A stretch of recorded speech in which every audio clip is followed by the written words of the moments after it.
Praise the lord. దేవుని పరిశుద్ధ నామానికి మహిమ కలుగునుగాక. మన ప్రభువైన యేసుక్రీస్తు నామంలో హృదయపూర్వకంగా దేవదేవునికి మహిమ ఘనత ప్రభావాలు ఆరోపిస్తూ ఆయన స్తుతిస్తూ నా ప్రియ సోదర సోదరులందరినీ ప్రేమతో ఆహ్వానిస్తూ నన్ను మీకు నా శుభవందనాలు తెలియపరుస్తున్నాను. దేవుని మహాకృపను బట్టి ప్రభు మనకిస్తున్న ఈ సమయాన్ని బట్టి దేవునికి మహిమ కలుగునుగాక. ఈరోజు ఈ సమయంలో మనం దేవుని మహిమార్థమై ఆయన ఇచ్చినటువంటి మాటను ఒకసారి గమనిద్దాం. టైటిల్ ఏంటంటే చూడవచ్చువాడు. చూడవచ్చువాడు. ఆయన చూడటానికి వస్తాడు, ఆయన చూస్తాడు. దేవుని వాక్యంలో ఆదికాండం 50వ అధ్యాయం 25వ వచనం. ఆదికాండం 50వ అధ్యాయం 25వ వచనం. మరియు యోసేపు, దేవుడు నిశ్చయముగా మిమ్మల్ని చూడవచ్చును, అప్పుడు మీరు నా ఎముకలను ఇక్కడ నుండి తీసుకొని పోవాలని చెప్పి ఇశ్రాయేలు కుమారుల చేత ప్రమాణము చేయించుకొనెను.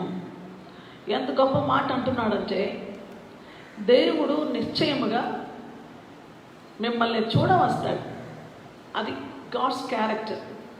దేవుడు తన ప్రజల్ని అలా గాలి కొదిలేసేవాడు కాదు. యాకోబు సంతతిని యాకోబుతో మాట్లాడాడు దేవుడు, నువ్వు ఐగుప్తుకు వెళ్ళడానికి భయపడద్దు, వెళ్ళు. అక్కడ యోసేపు ఉన్నాడు. యోసేపు సమక్షంలోనే నువ్వు కన్ను మోస్తావు. యోసేపు నీ కళ్ళ ముందు చేయి ఉంచుతాడు, అంటే అక్కడే నువ్వు మరణిస్తావు. నేను నా ప్రజల్ని మళ్ళా తీసుకుని వస్తాను. వాగ్దానపూర్వకమైన మాటలు బైబిల్ గ్రంథంలో దేవుడు తన ప్రజలకు చెప్పినప్పుడు, దాన్ని నమ్మినప్పుడు యోసేపు తన జీవిత కాలం అంతా తనను చూచే దేవుని వైపే చూస్తున్నాడు. ఇది గొప్ప విషయం. ఎన్ని కష్టాలు, ఎన్ని శ్రమలు. సొంత అన్నదమ్ములు ద్వేషించారు, కుటుంబంలో ద్వేషించబడ్డాడు. బహు భయంకరమైన శ్రమల మార్గంలో కూడా యోసేపు ఐగుప్తుకి అమ్మివేయబడ్డాడు. ఇష్మాయేలులకు అమ్మేస్తే వాళ్ళు ఐగుప్తులో ఆ బానిసల బజార్లో పెట్టి అమ్మితే, పోతీఫర్ ఇంటి అనేటువంటి ఒక సైన్యాధికారి కొనుక్కున్నాడు ఐగుప్తులో. ఆ ఇంట్లో శోధించబడ్డప్పుడు ఆ శోధనలో కూడా ఎప్పుడు ఒక అద్భుతమైన విషయం, నన్ను దేవుడు చూస్తున్నాడు, దేవుడిని చూస్తున్నాడు. శోధన వేళలో కూడా ఆ యొక్క పోతీఫర్ భార్య శోధించినప్పుడు, దేవునికి విరోధంగా నేను ఇంత గొప్ప కార్యాన్ని, అంటే దేవుడు నన్ను ఇంత గొప్ప స్థితిలోకి తీసుకొస్తే, ఇంత ఘోరమైన కార్యాన్ని నేను దేవునికి విరోధంగా చేయలేను. దేవుడు నన్ను ఈ స్థితికి తీసుకొచ్చాడు, కానీ దేవుడి కంటే గొప్పవాడు ఎవరు లేరు. ఆయనకి విరోధంగా ఇంత గొప్ప కార్యాన్ని చేసిన దేవునికి విరోధంగా, ఇంతగా నన్ను కాపాడిన దేవునికి విరోధంగా, ఇంతగా నాకు క్షేమం ఇచ్చి, ఆరోగ్యం ఇచ్చి, బలం ఇచ్చి, అన్ని రీతులుగా కాపాడిన దేవునికి విరోధంగా ఇంత ఘోర కార్యాన్ని నేను చేయలేను. పాపం చేసేటప్పుడు కూడా దేవుని వైపు, ఆ పాపం నా దేవుడికి ఇష్టం లేదన్న ఆ యొక్క దృష్టి, ప్రభు వైపు దృష్టి నిలిపినప్పుడు, ఆయన వైపు చూస్తున్నప్పుడు ఆ ఘోర పాపం చేయడానికి ఏమాత్రం ఇష్టపడరు. కాబట్టి యోసేపు లైఫ్ అంతా కూడా ఒకదాని మీద ఉంది, దేవుడు తప్పకుండా చూస్తాడు. ఈ మార్గం నాకు తెలుసు, ఈ మార్గంలో నన్ను నడిపిస్తున్నాడంటే ఆయన నా మీద దృష్టి ఉంచాడు. ఎప్పుడైనా దేవుడు మనకు అటువంటి అద్భుతమైనటువంటి నడిపింపులో మనల్ని నడిపించే దేవుడిగా మనతో ఉన్నాడనమాట. అందుకే నేను నీ మీద దృష్టి ఉంచుతాను, నీకు ఆలోచన చెప్తాను, నీవు నడవవలసిన మార్గమును నిన్ను నడిపిస్తాను అనేది దేవుని యొక్క హామీ. 32వ దావీదు కీర్తనలో అద్భుతమైన మాట, 8వ వచనం. నీకు ఉపదేశం చేసేదను, నీవు నడవలసిన మార్గము నేను నీకు బోధించదను, నీ మీద దృష్టి ఉంచి నీకు ఆలోచన చెప్పేదను. దేవుడు మన మీద దృష్టి నిలిపాడు, మనల్ని నడిపించేవాడు, ఆలోచన ఇచ్చేవాడు. కాబట్టి యోసేపు ఏమంటున్నాడు, వృద్ధాప్యం వచ్చింది, వృద్ధాప్యం వచ్చింది, వృద్ధుడైపోయాడు, దాన్ని మరణించే సమయం ఆసనమైంది. ఇశ్రాయేలీయులు అద్భుతంగా వృద్ధి చెందారు ఐగుప్తులో. మరి పితరులు దగ్గరికి వెళ్ళిపోయే సమయం ఆసనమైంది తన మరణ సమయంలో అంటున్నాడు. దేవుడు ఇశ్రాయేలీయులు తన ప్రజల్ని తప్పకుండా చూడవస్తాడు, మిమ్మల్ని ఐగుప్తులో నుంచి తీసుకుని వెళ్తాడు. ఆ టైంలో నా ఎముకలు ఇక్కడికి తీసుకెళ్ళిపోండి, నేను ఐగుప్తుకు చెందిన వాడిని కాను. ఒక ఉద్దేశంతో, పర్పస్తో దేవుడు ఇక్కడ పెట్టాడు. ఎంత గొప్ప నిశ్చయత, ఎంత గొప్ప కాన్ఫిడెన్స్ యోసేపుకు ఉంది. కాబట్టి మనం ప్రతి పరిస్థితిలో మనం తాత్కాలికంగా ఉన్నామే భూమి మీద. ఈ అనుభవించే ప్రతి పరిస్థితుల్లో, కష్టాల్లో, బాధల్లో, సమస్యల్లో మనము ఎదుర్కొనే వాటన్నిటిలో మనకు ఒక నిరీక్షణ ఉండాలి. దేవుడు నన్ను చూడవస్తాడు, ఒకరోజు దేవుడు నన్ను ఇక్కడ నుంచి తీసుకుని వెళ్తాడు, ఈ పరిస్థితుల నుంచి నన్ను బయట వేస్తాడు, ఈ పరిస్థితుల నుంచి నన్ను విడిపించి ఆయన ఈ శ్రమలో నుంచి నన్ను విడిపించి గొప్ప చేస్తాడు. నా జీవితాన్ని ఆయన ఉన్నత ఉద్దేశానికి అనుగుణంగా గమ్యం చేస్తాడని నమ్మాలి. కాబట్టి ఇప్పుడు చూడండి, దేవుడు అలానే చూడవచ్చాడు. నిర్గమకాండం 3వ అధ్యాయం 7వ వచనం. మరియు యెహోవా ఇట్లనెను, నేను ఐగుప్తులో ఉన్న నా ప్రజల బాధను నిశ్చయముగా చూచితిని. పనులలో తమను కష్టపెట్టు వారిని బట్టి వారు పెట్టిన మొరను వింటిని. వారి దుఃఖములు నాకు తెలిసే ఉన్నవి. కాబట్టి ఐగుప్తుల చేతిలో నుండి వారిని విడిపించుటకును, ఆ దేశంలో నుండి విశాలమైన మంచి దేశంలో కనుక కనానీయులు, హిత్తీయులు, అమోరీలు, పెరిజీయులు, హివ్వీయులు, యెబూసీయుల నివాస స్థానమైన పాలు తేనెలు ప్రవహించు దేశమునకు వారిని నడిపించుటకు దిగి వచ్చి ఉన్నాను. దేవుని బిడ్డలారా, ఆలోచించాలి. ఎంత అద్భుతంగా ఆయన చూడవచ్చాడు. నిశ్చయముగా నేను చూశాను, నేను నా బిడ్డల పరిస్థితిని నేను ఎరిగాను, వాళ్ళని నేను చూడవచ్చాను, వాళ్ళని చూస్తున్నాను. వాళ్ళు పనులలో వాళ్ళని కష్టపెట్టే వాళ్ళ భయంకరమైనటువంటి హింస, వాళ్ళు ఎంత కష్టపడుతున్నారో, ఎంత నలిగిపోతున్నారో, వారి బాధ, ఐగుప్తులో వారి బాధ, నా ప్రజల బాధ నిశ్చయముగా చూచాను. ఈ మాట ఎంత ఆదరణిస్తుందో తెలుసా? ప్రస్తుత పరిస్థితిలో బాధపడుతున్న దేవుని బిడ్డ, ఎటువంటి బాధను గురయ్యావో, ఎంత బాధలో నీ జీవితం నలిగిపోతుందో, ఎంతగా నలిగిపోయిన పరిస్థితులను ఉన్నావో దేవుడు జ్ఞాపకం చేస్తున్నాడు. నేను నా ప్రజల్ని చూడవస్తాను, నా ప్రజల బాధను నిశ్చయంగా చూస్తాను. అయితే ఇక్కడ ఉన్నటువంటి మాట, వాళ్ళు ఆ కష్ట సమయంలో పనులలో కష్టపెడతా ఉంటే తట్టుకోలేక క్రూర హింసలో మొరపెట్టుకున్నారు దేవుడికి అంటున్నాడు ఇక్కడ. వారు పెట్టిన మొర నేను విన్నాను, వారి దుఃఖములు నాకు తెలిసే ఉన్నాయి. వారి దుఃఖములు నాకు తెలుసు. కాబట్టి మనకున్న గొప్ప ధైర్యము, గొప్ప నిరీక్షణ మనం వింటూ వస్తున్నాం. దేవుడు చూస్తున్నాడు, ఆయన వింటున్నాడు, ఆయనకు తెలుసు. అయితే అన్ని సందర్భాల్లో నా బాధ నీకు తెలుసు ప్రభువా అన్నప్పుడు నువ్వు బరువు మోయాల్సిన పని లేదు. నా దుఃఖం నీకు తెలుసు ప్రభువా అన్నప్పుడు నిశ్చింతగా భారాన్ని ఆయన మీద వేస్తే ఆయన బరువు దించడానికి వచ్చాడు. కాబట్టి నా ప్రజల్ని విడిపించడానికి, స్వాస్థ్యానికి నడిపించడానికి నేను వచ్చి ఉన్నాను. ఆయన చూస్తాడు, ఆయన చేస్తాడు. ఆయన ఏం చూస్తాడు? మనల్ని, మన బాధ అంతా చూస్తాడు. ఆ బాధలో నుంచి మనల్ని బయటికి తీసుకురావడానికి తగిన కార్యాన్ని జరిగిస్తాడు. అద్భుతమైన ప్రణాళికను వేస్తాడు. ఆ ప్రణాళికలో మన జీవితాలకు గొప్ప విజయాన్ని విడుదలిస్తాడు. కాబట్టి ఎటువంటి సిచ్యువేషన్లో నువ్వు ఉన్నా, మనం ఎటువంటి పరిస్థితులు ఎదుర్కొంటున్నా, ఈ దినాల్లో ఉన్న భయంకరమైనటువంటి వ్యతిరేకతలు ఎన్నున్నా, అసలు ఈ కాలము విచిత్రంగా వింతకాలంగా ఉంది. ఈ కండిషన్లో దేవుడు మా బాధలు చూస్తున్నాడు, మా పరిస్థితులు చూస్తున్నాడు, ఇందులో మమ్మల్ని మా మొరలు వింటున్నాడు. కాబట్టి మేము నిశ్చయముగా ఆయనకి మా పరిస్థితి అంతా తెలుసు కనుక ఆయన మమ్మల్ని విడిపించడానికి మా దగ్గరే ఉన్నారు. ఆయన దిగి వచ్చి ఉన్నాడు, మా దగ్గర, మాతో ఉన్నాడు, మాలో ఉన్నాడు, మా దగ్గర ఉన్నాడు. ఎంత అద్భుతమైనటువంటి నిరీక్షణ, నిశ్చయత ఈ భాగంలో మనం దీన్ని ధ్యానం చేస్తున్నప్పుడు మనకెంత ధైర్యం ఇస్తుందో తెలుసా? కాబట్టి ఆయన చూడవచ్చాడు, కుటుంబ పరిస్థితి చూడవచ్చాడు. కుటుంబంలో గందరగోళాలు ఉన్నాయి. నిజంగా ఇది ఒక స్త్రీ ఒక దాసి ఆయనకు ఒక పేరు పెట్టింది, చూచుచున్న దేవుడు నీవే. మనం ఆలోచిస్తే ఆదికాండం 16వ అధ్యాయం 9, 10, 11, 12, 13 వచనాల వరకు చూస్తే శారయి దాసి సొంత ఇష్టంగానే ఆమెని సంతానం లేదు కనుక అబ్రాహాముకి భార్యగా ఇచ్చింది.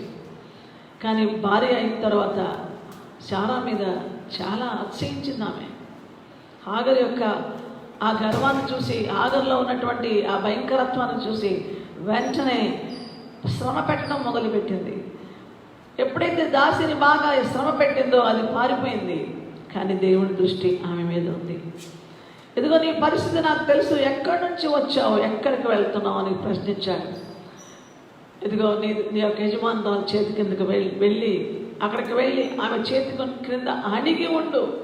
నీ గర్భంలో నువ్వు గర్భవతిగా ఉన్నావు, కుమారుని కంటావు, ఇష్మాయిల్ నేను దీవిస్తాను, నీ సంతానాన్ని ఆశీర్వదిస్తాను, ఇష్మాయిల్ సంతానాన్ని, అతను గొప్పవాడు అవుతాడు, అతను భవిష్యత్తు అంతా చెప్తున్నాడు దేవుడు. అక్కడనే నన్ను చూచుచున్న దేవుడు నువ్వే, నన్ను చూచువాని నేను ఇక్కడ చూచితిని కదా అని ఆమె అక్కడ బెయర్ లహాయ్ అనేటువంటి స్థలం, బెయర్ లహాయ్, ఆయన నన్ను చూస్తున్నాడు, ఎల్రోయ్ నన్ను చూచున్న దేవుడని అక్కడ పేరు పెట్టింది. ఆమె నిరాధార స్థితి, ఆమెకున్న ఆ భయంకర పరిస్థితి దేవుడు చూసి ఆమెను ఎలాగ నడిపించాడు. ఆమె దేవుడు కార్యం చేసే దేవుడు అలాగనే ఆశీర్వదించాడు. దినాన 10 రాజ్యాలు అరబ్ కంట్రీస్ చూస్తే దేవుడు హాగర్కి ఇచ్చినటువంటి వాగ్దానము అద్భుతంగా నెరవేర్చాడు. ఇంకా మనం యాకోబు కుటుంబంలో గమనిస్తే, యాకోబు కుటుంబంలో లేయా రాహేలు ఇద్దరు భార్యలు యాకోబుకి. కానీ లేయా అందవిహీనురాలు, కానీ రాహేలు సౌందర్య రాశి. కానీ మోసంతో తండ్రి పెద్ద కుమార్తె అయిన లేయాను యాకోబుకి ఇచ్చి పెళ్లి చేశాడు. అది లేయా తప్పుగా, కానీ తండ్రి యొక్క మోసకరమైన ఉద్దేశంతో యాకోబుకు భార్య అయింది. కానీ యాకోబు ఆమెను ప్రేమించడం లేదు. భార్య భర్తల మధ్యలో ఉన్న ఆ బాధ, భర్త తనను ప్రేమించకపోవడం, ఎంత నిరాశ, ఎంత వేదన, ఎంత బాధ. ఇటువంటి పరిస్థితుల్లో లేయా ఎంతగా తను తాను నిజంగా వేదనలో, దుఃఖంలో, బాధలో ఎంతగా నలిగిపోయి ఉంటుందో దేవుడు చూస్తున్నాడు. యాకోబు రాహేలునే ప్రేమిస్తున్నాడు, లేయాని ప్రేమించడం లేదు, ద్వేషిస్తున్నాడు. ఈ టైంలో ఎటువంటి మాట అంటే ఇది సామాన్యమైన మాట కాదు. 29 ఆదికాండం 31వ వచనంలో లేయా ద్వేషించబడుట యెహోవా చూచి ఆమె గర్భము తెరిచాడు. ఆయన చూశాడంటే, ఆయన చూడవచ్చాడంటే ఖచ్చితంగా కార్యము జరిగిస్తాడు. అందుకే ఆయనకు అసాధ్యమైనది ఏది లేదు. చూశాడు, అద్భుతంగా తన కార్యాన్ని జరిగిస్తూ ఉన్నాడు. ఎంత గొప్ప కార్యం అది! రాహేలు గర్భం మూయబడింది, లేయా గర్భం తెరవబడింది. లేయా గర్భంలోనే మరి యూదా 4వ కుమారుడు యూదాను కనింది. కుమారుల్ని ఆమె కంటూ ఉన్నప్పుడు దేవుడు అద్భుతంగా ఆమెను దీవిస్తున్నాడు. ఆ 4వ కుమారుడు పుట్టినప్పుడు అతనికి యూదా, ఈసారి నేను దేవుని స్తుతిస్తాను అని యూదా అని పేరు పెట్టింది. యూదా గోత్రంలోనే యేసు ప్రభు జన్మించాడు. ఎంత ఆశీర్వాదం! కాబట్టి ఆయన ఎంత గొప్ప పని చేస్తాడు. నిన్ను ఎవరైనా ద్వేషిస్తున్నాడు, దూషిస్తున్నారు, తక్కువ చేస్తున్నారు, తోలనాడుతున్నారంటే నువ్వు కోపంతో, బాధతో కృంగిపోవలసిన పని లేదు. దేవుడు చూస్తూ ఉన్నాడు, దేవుడు నీతో ఉన్నాడు. దేవుడు గొప్పవాడు, గొప్ప కార్యాలు చేసేవాడు, అద్భుతాలు చేసేవాడు, ఆశ్చర్యకార్యాలు జరిగించేవాడు. ఆయనకు అసాధ్యమైనది ఏది లేదు. కాబట్టి దేవుని బిడ్డ ఆలోచించు, దేవునికి మహిమ కలుగునుగాక. ఆయన నీ పక్షాన ఉన్నాడు, నువ్వు నిరాశపడాల్సిన పని లేదు.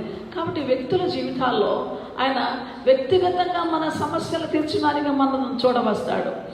మనల్ని కుటుంబ రీతిగా మన కుటుంబాల్లో ఉన్న అస్తావ్యస్తతలు, యాకోబు కుటుంబంలో ఉన్న ఆ అన్యాయాన్ని, ఆ ద్వేషాన్ని చూసి ఆ బిడ్డకి న్యాయం చేశాడు. నిజంగా ప్రతి కోణంలో ఆయన అద్భుతాలు చేసే దేవుడిగా ఉన్న తన ప్రజలని, ఇశ్రాయేలుని ఆయన అద్భుతంగా ప్రేమించి వాళ్ళని విడిపించడానికి, వాళ్ళని చూడవచ్చి ఎక్కడున్నాడు ఆయన?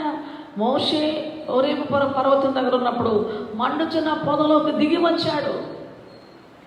అక్కడే తనని నేను ఉన్నవాడనను వాడనని తాను ప్రత్యక్షపరచుకుని తన పేరుని చెప్పాడు. నేను ఉండును అంటే ఆయన ఉండును అనువాడు, అంటే ఆయన ఉండును అనువాడు అనమాట. ఆయనకి హీబ్రూలో ఆ పేరుకి యెహే, అషేర్, యెహే, అషేర్, యెహే అంటే ఉండువాడననువాడు, ఎల్లప్పుడూ ఉంటాడు ఆయన. నా బిడ్డల పక్షాన్ని నేను ఉన్నాను, మోషే వెళ్ళు, నా ప్రజల్ని ఇశ్రాయేలుని నేను విడిపించడానికి దిగి వచ్చి ఉన్నాను, నేను వాళ్ళని చూడవచ్చాను. మన బంధువులు చుట్టాలు చూసి వెళ్ళిపోయి మన గురించి అందరూ చెప్తారు, వాళ్ళ కష్టాల్లో ఉన్నారు, బాధల్లో ఉన్నారు, అంతేనే, ఎవరు మనం ఏం చేయగలమండి, అందరికి అంతే కదా అనుకుని చెప్పి వెళ్ళిపోతారు. కానీ ప్రభు నీకు చూడవస్తే, ఆయన నీ దగ్గరికి వస్తే, ఆయన నేను చూచి అలా బాగున్నావని చెప్పి వెళ్ళిపోయేవాడు కాదు, నీ పక్షాన కార్యం జరిగించేవాడు. 10 తెగుళ్ళు పంపించి తలకిందులు చేశాడు ఐగుప్తు ఫరో అధికారాన్ని. అద్భుతంగా తన ప్రజల్ని ఐగుప్తులో నుంచి విడిపించి ఎర్ర సముద్రంలో నడిపించి పగలు మేఘస్తంభంగా రాత్రి అగ్నిస్తంభంగా వాళ్ళతో ఉన్నవాడు. ననువాడు ఉంటున్నాను, అపాయంలో ఉంటాను, శ్రమలో ఉంటాను, ఇదిగో అడ్డం వచ్చింది ఎర్ర సముద్రం, అక్కడ ఉన్నాను కాబట్టి మార్గం తెరవబడింది. ఇదిగో గాఢాంధకారం వచ్చింది, అక్కడ నేను ఉన్నాను కాబట్టి అగ్నిస్తంభం వెలిగిస్తూ నడిపిస్తున్నాను. అక్కడ నేను ఉన్నాను కాబట్టి ఐగుప్తీయులకి ఇశ్రాయేలుకి మధ్యలో వారు తరుముకుంటూ వస్తుండగా వారి మధ్యలో శత్రువుకి మనకు మధ్యలో నిలిచి శత్రువుని హతమార్చడానికి ఆయన మనతో ఉంటాడు. ఎంత అద్భుతమైన కార్యం చూస్తున్నాడు. శత్రువు తరడం చూస్తున్నాడు, తన బిడ్డల బాధలు చూస్తున్నాడు. ఆశ్చర్యకరంగా ఎర్ర సముద్రం దాటించినటువంటి దేవుడుగా ఆయన ఉన్నాడు. మనల్ని చూడడానికి వస్తే మనల్ని విడిపించడానికి వచ్చినాడు అనమాట. చూడడానికి రావడం అంటే మనల్ని విడిపించి గొప్ప చేయడానికి వస్తున్నాడు అనమాట. ఆయన చూడడానికి వస్తున్నాడంటే మన ఆత్మీయ జీవితంలో ఉన్న ప్రతి బాధ, భయము, అస్తవ్యస్తత, అధోగతి తొలగించి దిగజారిన స్థితిలో నుంచి పైకి లేపి మన విశ్వాసంలో మనం నిలబడడానికి, మనం దేవుని కోసం స్థిరంగా ఉండడానికి, మనం శత్రువుకి జడియకుండా మరి విశ్వాస బలంతో ముందుకు సాగడానికి ఆయన సెలవించిన రీతిగా ఆయన పక్షాన మనం నిలబడి, ఆయన మన పక్షాన ఉండగా మనం ఆయన పక్షాన నిలిచి ఆయనకు మహిమకరమైన జయ జీవితం జీవించడానికి ఆయన మనల్ని చూడవస్తాడు. మనతో ఉన్నాడు ఆయన. అందుకే ఆయన ఇమ్మానుయేలు అనే పేరుతో కన్య గర్భంలో జన్మించి మనల్ని పాప శాపం నుంచి విడిపించి నిత్యమైనటువంటి ఐగుప్తు అధికారం లాంటి పాపంలో నుంచి విడిపించి మరణ బంధాలు తెంచి జీవితకాలం అంతా మరణ భయం అనే దాస్యానికి లోబడిన వారంగా మనం ఉంటుండగా హెబ్రీ 2:14-15 ప్రకారం మరణం యొక్క బలము గలవారిని అపవాదిని తన మరణము చేతనే ఓడించి మనం రక్త మాంసాల్లో ఉన్నాం కాబట్టి మనతో ఉండడానికి, మనల్ని చూచి మనల్ని విడిపించడానికి ఆయన కూడా రక్త మాంసాలు గలవాడుగా మనల్ని చూడవచ్చి మన వంటి మానవుడిగా మన వంటి శరీరాన్ని ధరించి మన స్థానంలో నిలిచి మన మీద ఉండాల్సిన శిక్షను ఆయన మీద వేసుకొని మన పాప దోషాన్ని పరిహరించి విడుదలిచ్చి విమోచనిచ్చి ఆయన సొత్తైన ప్రజలుగా చేసుకున్నాడు. సామాన్యుడా, ఈరోజు నీ కుటుంబానికి ఆయన కావాలి కదా, ప్రతి జనాంగానికి ఆయన కావాలి కదా. ఆయన చూడ్డానికి వస్తున్నాడు. నిన్ను పలకరించి వెళ్ళిపోయేటువంటి చుట్టం కాదు, నీ దగ్గర ఉంటే పట్టుకెళ్ళేవాడు కాదు, నిన్ను అవమానాలు పాలు చేసేవాడు కాదు.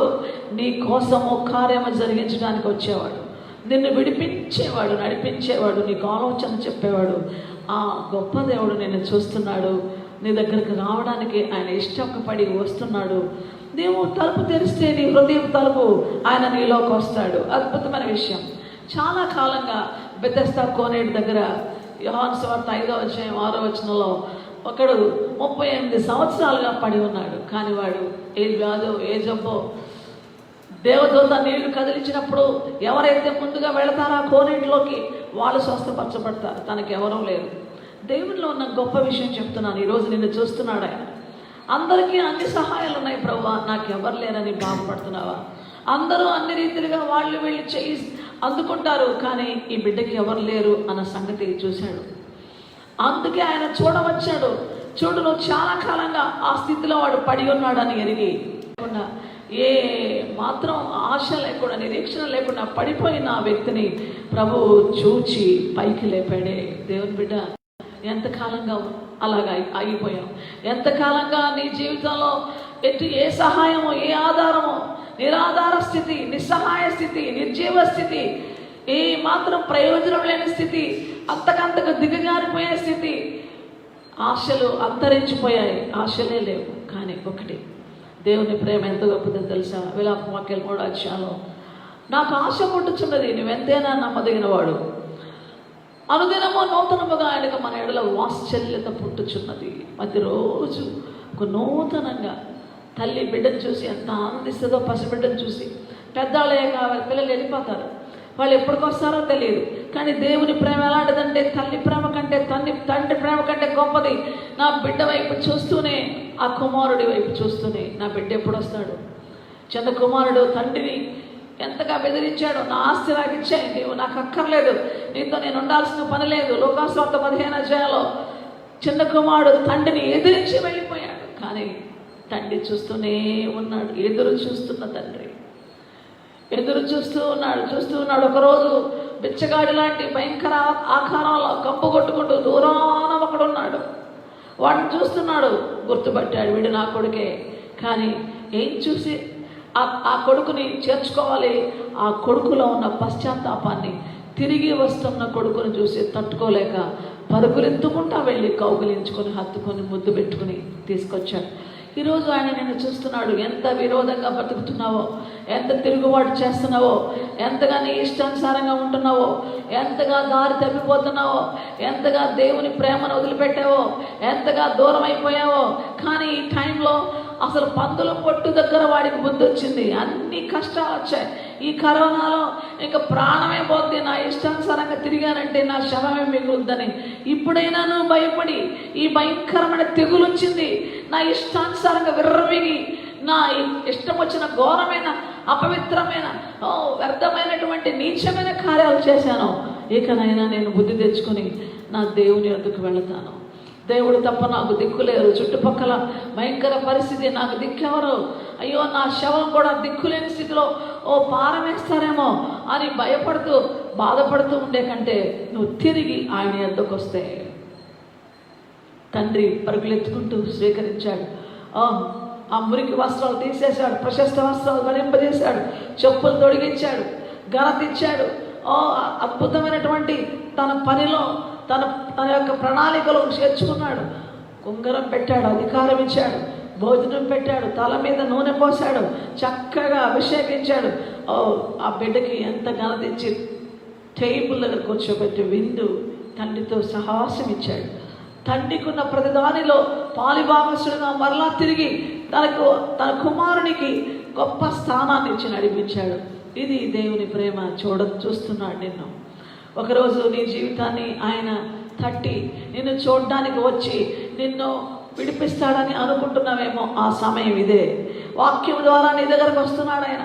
ఈ దేవుని మాట ద్వారా నేను చూస్తున్నాడు. ఈ వాక్కును పంపుతున్నాడు. నీ జీవితాన్ని నింపడానికి, సరిదిద్దడానికి ఆయన నీ కోసం, నీ పక్షాన అద్భుత కార్యం చేయడానికి నీ దగ్గరకు వస్తున్నాడు. ఎంత గొప్ప దేవుడు ఆయన. దేవుని బిడ్డ ఆలోచించి ఒకసారి. ఇంకను ఆయనలో ఉన్న గొప్ప విషయం ఏంటో తెలుసా? నిజంగా లూకా సువార్త 7:13 అసలు ఒక్కడే కొడుకు ఒక విధవరాలకి, నాయని విధవరాలకి. ఆ బిడ్డ అసలు శవమైపోయాడు. వాడు ఎలా తిరిగాడో, ఎలా చచ్చాడో, వాడి పాప జీవితాన్ని బట్టి వాడు చచ్చాడు. కానీ తల్లి అల్లాడిపోతుంది. ఆ విధవరాలు ఏడుస్తుంది. ప్రభు ఎదురయ్యాడు. అయ్యో, ప్రభు చూశాడంటే కనికరం గల చూపు. ఆయన ఆ బిడ్డను చూశాడు, తల్లిని చూశాడు. శవమై యవనస్తుడు ఆ పాడి మీద ఉండగా ఆమెకి ఎవ్వరు లేరు, అతను తప్ప. దేవుని ప్రేమ ఎంతో తెలుసా? ఆయన పాడిన ముట్టి ఆమెను ఏడవద్దని ఓదార్చాడు. నిజంగా ఎంతగా గుండె పగిలిపోయిన స్థితిలో కన్నీళ్ళు కారుస్తున్న, నలిగిపోతున్న దేవుని బిడ్డ ఆయన నీ దగ్గరకు వస్తే నువ్వు ఏడు, నీకు తగిన శాస్తి అని అనడం. మనుషులు అంటారు, అంత ఏడ్చావంటే నువ్వు ఎంత తప్పు చేశావో, ఎంతగా అంత ఘోర పని జరిగిందంటే నీ పాపాలెన్నో అని రకరకాలుగా మాట్లాడతారు. కానీ ఆయన నీ దగ్గరకు వచ్చి ఏడవద్దు. వాడు ఎటువంటి దారి తప్పిన పరిస్థితిలో ఉన్నా, వాడెంత పాడైపోయినా, ఓడిపోయినా, నీ కన్నీరు నేను చూశాను, నీ ప్రార్థన వింటున్నాను. నిన్ను బట్టి వాడిని క్షమిస్తాను, నిన్ను బట్టి ఆ వ్యక్తిని నేను ఖచ్చితంగా బ్రతికిస్తానని పాడి ముట్టి యవనస్తుడిని లేపి తల్లికి అప్పచెప్పాడు. దేవుని బిడ్డ, నిజంగా మనం అనుకుంటాం మన తీర్పులు, మన జడ్జిమెంట్స్ వేరు, దేవుని యొక్క తలంపులు వేరు, దేవుని మార్గాలు వేరు. దేవుడు ఏ రీతిగా కనికరిస్తాడో, ఏ రీతిగా అసాధ్యమైన వాటిని సాధ్యపరుస్తాడో ఆయన చూశాడంటే ఆయన కళ్ళల్లో ఉన్న ఆ ప్రేమ, ఆ బాధ్యత, ఆ దయ, కనికరం. అయ్యో, నీకెవరు లేదా? నేను చేస్తాను, నేను చూస్తాను, నీకు కార్యం చేస్తాను. ఇదిగో నేను చూడవచ్చాను, నేను నీ దేవుడిని, నీ ప్రభువుని. అద్భుతంగా ఆమెని ఆదరించాడు. ఇంతకంటే గొప్ప సంతోషం కావాలన్నా? ఆలోచించండి దేవుని బిడ్డలారా. అద్భుతమైనటువంటి విషయం. లూకా సువార్త 22:61 రాయబడిన మాట ఎంత బాగుంటుందంటే, ప్రభు దేవాలయంలో కానుక పెట్టి దగ్గర కూర్చొని ఉన్నారు. అందరూ వచ్చి కానుకలు వేస్తున్నారు. ప్రభు చూస్తూ ఉన్నాడు. కానీ ఒక పేద విధవరాలు, ఆమెకు ఉండేది 2 కాసులే. ఆ 2 కాసులు వేసింది. దేవునికి ఇవ్వడం అంటే, దేవుని రాజ్యానికి ఇవ్వడం అంటే, ఈరోజు ఒక సహోదరి గత సంవత్సరం నేను మీటింగ్స్లో ఉన్నప్పుడు హైదరాబాద్లో ఒక హోటల్ బుక్ చేశారు. ఆ హోటల్లో ఉండి మీటింగ్స్కి వెళ్ళి వస్తున్నాను. నా పక్క రూమ్లోనే మరి ఒక ఫ్యామిలీ ఉన్నారు. వాళ్ళు అందరూ బంధువులు వచ్చి చూసిపోతున్నారు. అక్కడ ఒక మరణ పడకలో ఉన్న స్త్రీ ఉంది. లాస్ట్ స్టేజ్లో ఉంది, క్యాన్సర్తో. భయంకర పరిస్థితి. అందరి ముఖాల్లో దుఃఖము, వేదన, బాధ ఉంది. భర్త అన్నాడు, అమ్మ మీరు అంశమతి గారు కదా, ఒకసారి ఈ గది పక్క గదిలోనే ఉన్నామమ్మా, నా భార్యకి ప్రార్థన చేస్తారా అని అడిగారు. నిజంగా అక్కడికి పోయి చూస్తున్నప్పుడు ఎంత బాధో. ఆ బిడ్డ ఆ స్థితిలో ఉంటే, నా ప్రభు మనతో వస్తాడు, ప్రభు మనలో ఉంటాడు, ప్రభు మన వెంట వచ్చి ఆ పడిన స్థితిలో, ఆ కుటుంబంలో ఉన్న ఆ దుఃఖము, ఆ బాధ, ఆమె భర్తలో ఉన్న ఆ ముఖంలో ఉన్న ఆ వేదన చూస్తున్నప్పుడు నాకే ఒక హ్యూమన్ బీయింగ్గా, ఒక మనిషిగా బాధ కలిగింది. నా ప్రభు చూస్తున్నాడు, నా ప్రభు అక్కడ ఉన్నాడు, ప్రభువును చూస్తున్నావు. ఈ బిడ్డ ఖచ్చితంగా లేచి నీకు సాక్షిగా ఉండాలని మనస్ఫూర్తిగా, హృదయపూర్వకంగా ఆ బిడ్డ కోసం ప్రార్థన చేయడం జరిగింది. ఆ బిడ్డ గురించి ఎప్పుడైతే ప్రార్థన చేసి దేవునికి అప్పచెప్పి పలికి, దేవ ఖచ్చితంగా ఈమె నీకు సాక్షి, ఈమెను చూస్తున్నావు, ఈమెను దర్శిస్తున్నావు, ఈమెను పైకి లేపుతున్నావు, ఈ వ్యాధి తొలగిస్తున్నావు అని ఫెయిత్ కన్ఫెషన్, విశ్వాస ఒప్పుకోలతో కూడిన ప్రార్థన ఆయన పరిశుద్ధాత్మ శక్తితో చేయడం జరిగింది. ఆయన స్వస్థ శక్తి ఆమెలోకి పంపడం, ఆయన పునరుద్ధాన శక్తి, ఆయన సృజనాత్మకమైన శక్తి ఆమెలోకి పంపుతూ ప్రార్థన చేసి మరి ఆ సిస్టమ్ తీసుకెళ్ళిపోయారు. మాకు మీటింగ్స్ అయిపోయి మేము వచ్చేసాం. కానీ ఆమె నిన్న అడిగిన ఫోన్ చేసి ఎంత ఆమె అంటుంది, ఒక సంవత్సరం అయిందమ్మా, పోయిన సంవత్సరం ఇదే టైంలో మరణ పంచుల్లో ఉన్నాను, నేను సంపూర్తిగా బాగయ్యాను, నా కోసం ప్రార్థించారు మీరు దైవ సేవకురాలుగా, నేను విడుదల పొందాను, అయితే నేను సాక్షిగా ఉండలేకపోయాను, అయ్యో కృతజ్ఞత చెల్లించలేకపోయాను, ఇదిగో ఈ కృతజ్ఞత కానుక పంపిస్తున్నాను, ఇదిగో ఒకరోజు వస్తాను మీ దగ్గర, మిమ్మల్ని కలుస్తాను, నేను నా ప్రభు మహిమ కొరకు సాక్షి అని చెప్తున్నప్పుడు నిజమే. చాలా సందర్భాల్లో దేవునికి ఇవ్వడం అంటే కృతజ్ఞత, దేవునికి ఇవ్వడం అంటే ఘనత, దేవునికి ఇవ్వడం అంటే చాలామంది కృతజ్ఞత లేని స్థితిలో ఉంటారు. ప్రభువుకి ఇవ్వాల్సింది ఎవరు? సేవకులు జ్ఞాపకం చేసుకోరు. వాళ్ళు ఏ పరిస్థితిలో ఉన్నారో, ఎలా ఉన్నారో, వాళ్ళకేంటి లేండి మనం చేసేది అని అంటారు. కానీ ఆ సహోదరు ఎంత ప్రేమతో, ఎంత బాధ్యతతో మాట్లాడిందంటే నాకు చాలా సంతోషం అనిపించింది. అద్భుతం. దేవుని బిడ్డ ఆ పేద విధవరాలి హృదయంలో ఉన్నది, దానికి కలిగిన సమస్తాన్ని తెచ్చి ఆ 2 కాసులే దేవుని మందిరానికి ఇచ్చేసింది. చాలామంది ధనవంతులు ఇచ్చారు, కానీ ప్రభు చూస్తున్నాడు, ఇదిగో ఈమె అందరికంటే అధికంగా ఇచ్చింది అని ఆయన పలికాడు. చూసారా, దేవుడు తన ఐశ్వర్యం చొప్పున ఫిలిప్పీ 4:19 ప్రకారం చూస్తున్నాడు. ఆయన ఒక వాగ్దానం ఇస్తున్నాడు. ఇంగ్లీష్లో చాలా బాగుంటుంది, మై గాడ్ అని. తెలుగులో దేవుడు తన ఐశ్వర్యం చొప్పున క్రీస్తు యేసునందు మహిమలో మీ ప్రతి అవసరత తీర్చేవాడుగా ఉన్నాడు. ఇచ్చే బిడ్డగాను ఉంటే ఇవ్వడానికి సిద్ధంగా ఉన్నాడు. దేవుడు ఎప్పుడైతే మనం ఇస్తామో, ఎప్పుడైతే మనం చేయి చాపి దేవునికి ఇస్తామో, ఎటువంటి అభ్యంతరం లేకుండా దేవుడు సమృద్ధిగా దయచేయడానికి శక్తిమంతుడిగా ఉన్నాడు. కాబట్టి దేవుని బిడ్డారా, దేవుడు ఎంత అద్భుతంగా మన విశ్వాసం చూస్తాడు. ఒక పక్షవాత రోగి మంచాన పడి ఉన్నాడు. అసలు 4 మోసుకొచ్చారు. ప్రభు ఆ ఇంట్లో ఉన్నాడని తెలిసింది, కానీ ఇల్లంతా నిండిపోయింది, దారి లేదు. పైన కప్పు విప్పి దించారు. మత్తయి సువార్త 9:2లో ఈ మాటలు రాయబడి ఉన్నాయి. ప్రభు ఆశ్చర్యపడ్డాడు. వారి విశ్వాసమును చూచి ఆ రోగిని, ఆ పడి ఉన్న మంచం మీద పడి ఉన్నవాడిని, కుమారుడా నీ పాపాలు క్షమించబడి ఉన్నాయి, నీ పాపాలు క్షమించబడి ఉన్నాయి, సమాధానంగా నువ్వు సమాధానం పొందు, ఇదిగో నువ్వు నీ పాపాలు క్షమించబడి ఉన్నాయి. ఆ స్వస్థతని ఎంత అద్భుతమైన రీతిగా ప్రభు పలుకుతున్నాడు తెలుసా. తన పాపాన్ని బట్టి, తన అతిక్రమాన్ని బట్టి తాను పొందుకున్న భయంకర పరిస్థితిలో స్వస్థతను కలుగు చేశాడు. ఆ బిడ్డ లేచాడు. ఎలాగా? ఆ 4 విశ్వాసంతో. ఈరోజు నీ కుటుంబం కూడా పడి ఉన్న వాళ్ళతో నిండి ఉంది, లేవలేని వారితో నిండి ఉంది. ప్రభువుకు పనికి రాకుండా, ప్రభు మాట వినకుండా, ప్రభువుకి ఇష్టం లేని పనులు చేస్తూ, ప్రభువుకి వ్యతిరేకంగా జీవిస్తూ, నా ఇష్టం అనుకుంటూ పడి ఉన్నవారు, ప్రయోజనం లేనివారు, దేవునికి మహిమ రాని స్థితిలో ఉన్నవారని చూసినప్పుడు కుటుంబంలో ఉన్న మిగతా వారి విశ్వాసము, ప్రార్థన ప్రభు దగ్గరికి వారిని తెస్తే మీ విశ్వాసాన్ని బట్టి, మీ ప్రయాసను బట్టి ఎంతకాలంగానో కన్నీళ్ళు గారుస్తున్నావు నీ కుమారుడి కోసం, కుమార్తె కోసం, నీ బిడ్డల కోసం ప్రభువు నీకు సహాయం చేసేదానికి శక్తిమంతుడుగా ఉన్నాడు. కాబట్టి దేవుని బిడ్డ ఈ సమయంలో పరిశుద్ధాత్మ దేవుడు నీతో మాట్లాడుతున్నాడు. అద్భుతంగా ఆయన చూడవచ్చే దేవుడు తన ప్రజల్ని ఎట్లా విడిపించాడు, ఎలాగ చూచాడు. ఇండివిజువల్గా, వ్యక్తిగతంగా చూచాడు, కుటుంబంలో చూచాడు, అసలు సమాజంలో చూస్తున్నాడు. అన్ని ఏరియాస్లో అందరి పరిస్థితులను చూచి ఆయన అద్భుతంగా బ్రతికించే దేవుడిగా ఉన్నాడు. కాబట్టి ఈ సమయంలో పరిశుద్ధాత్మ దేవుడు మాట్లాడుతున్న మాట, నిన్ను చూడడానికి ఆయన ఈ సమయంలో తన ఆలయంలో నుంచి, పరిశుద్ధాలయంలో నుంచి వంగి చూస్తున్నాడని 102వ దావీదు కీర్తన 21వ వచనంలో ఉంది. ఆయన తన పరిశుద్ధాలయం నుండి వంగి చూచాడట. ఎట్లాగా వంగాడు? కృపతో వంగి. ఆయన కృప సత్య సంపూర్ణుడిగా మన మధ్యకొచ్చి మనపై కృప చూపించి తన మహిమలో నుంచి మనల్ని చూసి తన మహిమకు మనల్ని తీసుకెళ్ళడానికి, తన మహిమంతా విడిచిపెట్టి క్రీస్తు యేసును కలిగి మనసు మీరును కలిగి ఉండండి. ఆయన మన వంటి మానవుడుగా పుట్టడానికి, తండ్రితో సమానంగా ఉండడం విడిచిపెట్టకూడని భాగ్యం అని ఎంచుకొనక, దాసుడుగా, రిక్తుడుగా, మరి మన వంటి మానవుడుగా ఆయన శిలువ మరణము పొందునంతగా విధేయత చూపి ఆయన మన కోసం వచ్చి వంగాడు కృపతో. ఆ కృపే ఈరోజు నిన్ను చూస్తూ ఉంది, నన్ను చూస్తూ ఉంది.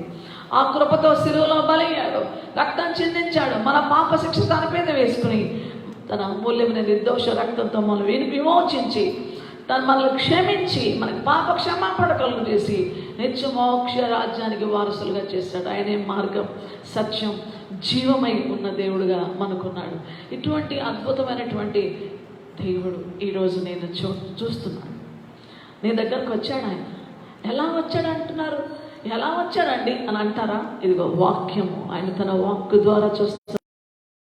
ఆది యందు వాక్యము ఉండెను, వాక్యము దేవుని యొద్ద ఉండెను, వాక్యము దేవుడై ఉండెను, ఆమె శరీరధారికి కృపా సత్య సంపూర్ణుడిగా మన మధ్య నివసించెను అన్న మాటలు యోహాను సువార్త 1:14 వచనం, 1వ అధ్యాయం 1వ వచనం, 14వ వచనం. ఎంత అద్భుతం! వాక్కు ద్వారా నీ దగ్గరకు వస్తున్నాడు. ప్రభుకు నీ హృదయం ఇస్తావా? ప్రభువు నీ హృదయంలో చేర్చుకుంటావా?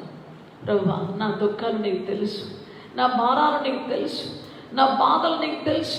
ఇప్పుడు వ్యాధి పడకలో ఉన్నాం, లేవలేని స్థితిలో ఉన్నాం, సహాయపడే వాళ్ళు ఎవరు లేరు, ఆదుకునే వాళ్ళు ఎవరు లేరు, ఆర్థికమైన భయంకరమైనటువంటి ఒత్తిడిలో ఉన్నాం.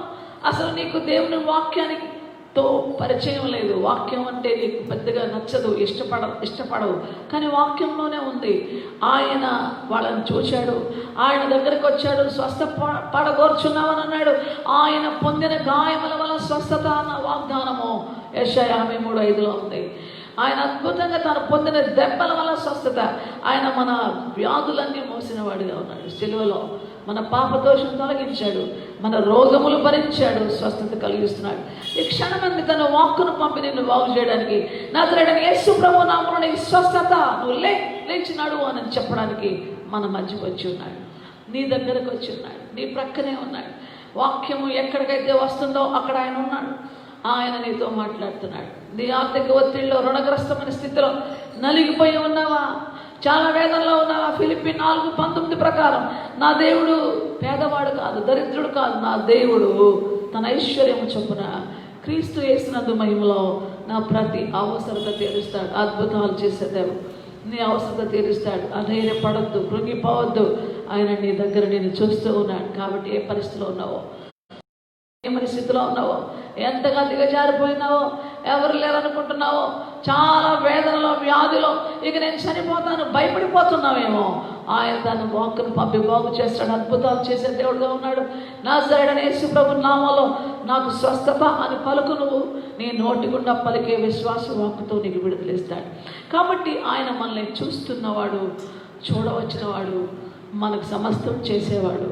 కాబట్టి ఆయన తన వాగ్దానం నెరవేర్చి మనం విడిపించేవాడు. ప్రభు త్వరలో రానై ఉన్నాడు. తన యొద్దకు మనం తీసుకుని వెళ్ళిపోతాడు.